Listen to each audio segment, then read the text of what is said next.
these people that's in your life that ain't doing nothing. Get away from people in your life that's hating. Get away from your family members that ain't ever opened a business. Get away from your family members that ain't ever followed their dream. Get away from your family members that ain't never been nowhere but to the family reunion. Ain't never been to a beach. Get away from them. Sometimes God will put an enemy in your life to keep you stirred up. He'll allow critics, doubters, discouragers, even some haters. So when you feel tired and think you want to give up, you'll keep pressing forward, shaking it off, not because you feel like it, but because you don't want to give your enemies the joy of seeing you defeated. Not out of spite, not out of pride. God uses the negative to keep us stirred up. There is no worse feeling than that of invisibility. You know, when you are doing your very best and it goes unrecognized, it makes it kind of harder to want to keep doing it. And when you feel unseen, especially by the people whose attention and approval you crave the most, it can create a compulsion in your life to start doing things that are not even really consistent with your character in order to receive from people a confirmation that can be taken away just as easily as it was given.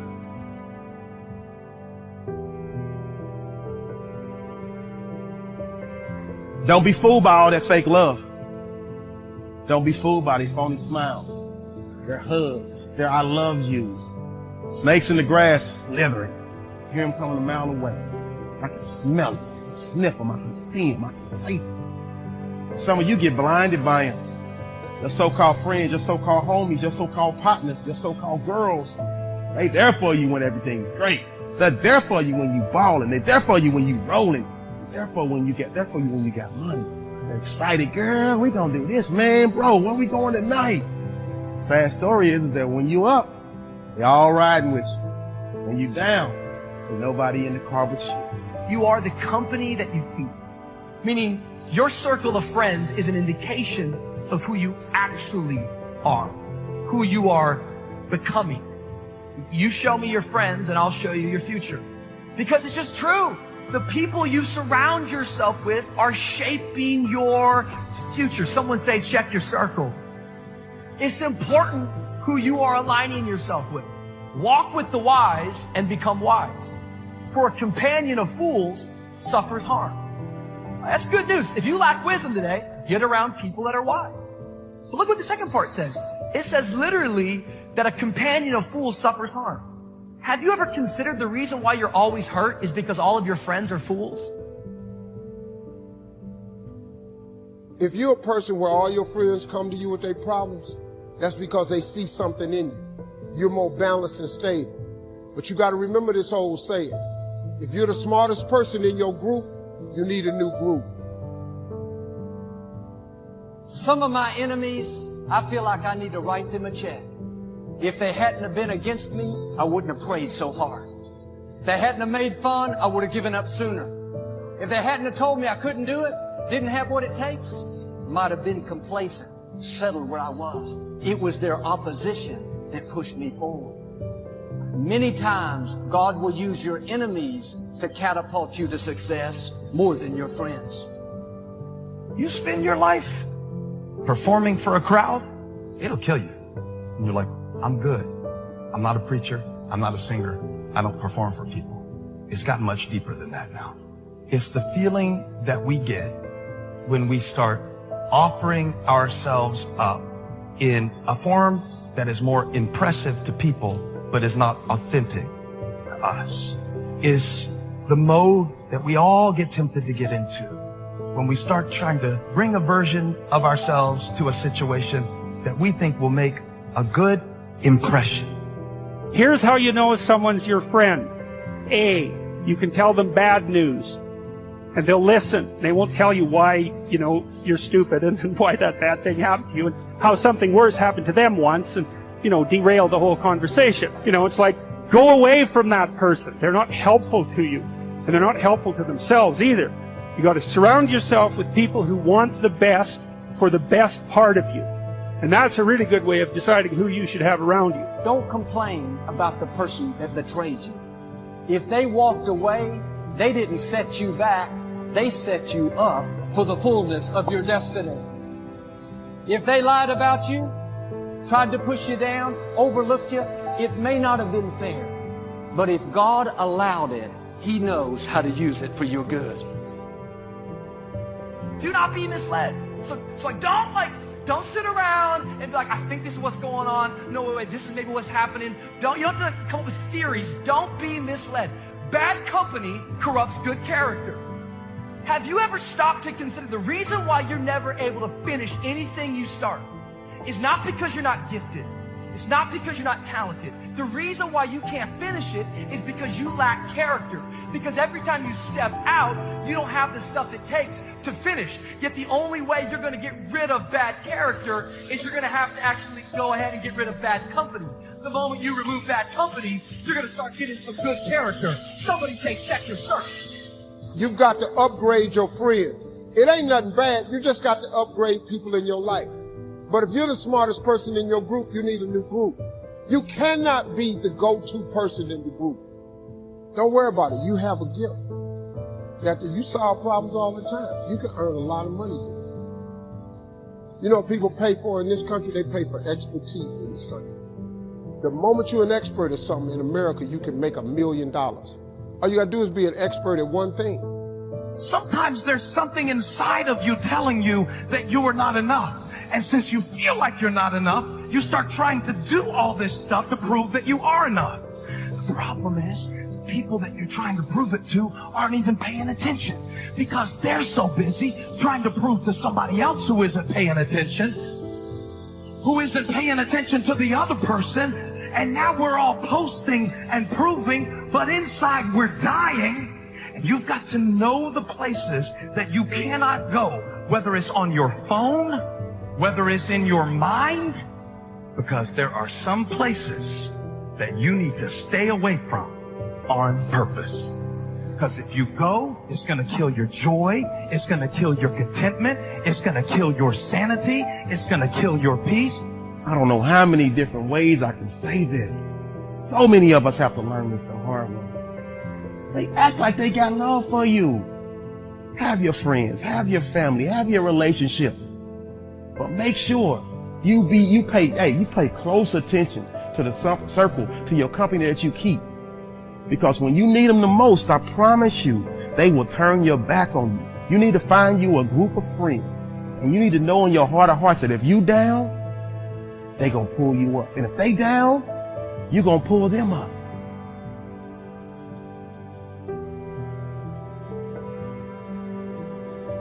You know, I always say, you show me your crowd, I'll show you your future. If you want to know where you are or what port you're on, look in your cell phone. Because your cell phone will tell me who you talk to. And whoever you spend your time talking to, that's the port you're on. You cannot surround yourself with blindness and expect to see. Can't run around with prejudiced people and not be prejudiced. You can't run around with arrogant people and not be arrogant. You cannot run with packs of angry women and expect to be happy and fulfilled. You cannot hang out with a bunch of defeated, going nowhere, no vision men and be an overcomer. You are who you hang around. Because if I am down and everybody else is down around me, then down becomes normal. But what makes down terrible is when you are down and you can still see up. I'm begging you, man. I'm begging you from a man to a man. Let go. Let go. Let go of these people who you know aren't for you. Here's a big one. If you're not feeling it, find new friends. I'm being dead serious about this. This one is real big for me. Who you hang out with is a huge deal. And again, these are all tried and true things, right? We've heard the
the whatever, of the 5 friends you spent, like, that's real.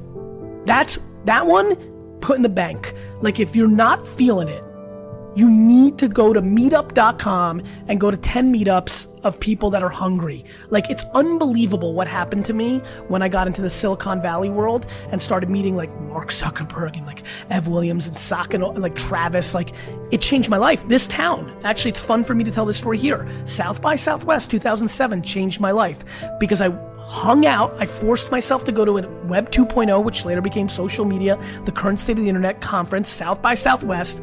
And I was looking at all these kids. And by the way, this is when tech wasn't cool. Straight fucking nerds. But they were trying to change shit. They weren't here for kicks and giggles. They weren't here to hook up. They were here to like change the world. Like, I'm gonna build a product that is gonna be in every single person's hand. Like, and they have. Like, the Twitters and the Facebooks and the Ubers, they did. And it was the biggest impact of my career, and it's something I think a lot about now. So anyway, real practical. If you feel motivated by this conversation or you're intrigued by it, add one new winner friend. Yeah. Like, you know what I mean? 100%. Add one new winner friend and cut one loser friend. Like, yeah, I know he's been your boy since 4th grade, but he sits at home and fucking smokes weed and plays 2K all day. Like, you can only love him so much. If you look around you, take a look at the 5 people who you spend the most time with. Those people reflect not only who you are, but who you're going to become. So to me, once you've made the decision that you deserve to live a life that reflects every desire that you could ever have, and that you are capable of living at your full potential, then the next step is making the choice that you're going to surround yourself with people who got the same mindset. Because even if all of y'all have not reached your goals, if you're striving together, that'll hold you accountable to keep moving forward. And they can pull you back on track when you get off track, right? That's really important. I think beyond that, I think that the people around you, being very selective of who you put yourself around is so important, because ultimately, the people who you place yourself around are going to be your support system once you do get to your destination. Here's something real. Go home, cut your loser friend, and go find a winner friend. Go somewhere, go to meetup.com, go to a Facebook group, join some shit, DM the 800 people that you think make sure they're not bullshitting, they're like doing what you want, and just make one new friend. I see it like.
Like, he's right. Like, it's unbelievable to watch my team. Like, they get faster, they get smarter, they get more confident, right?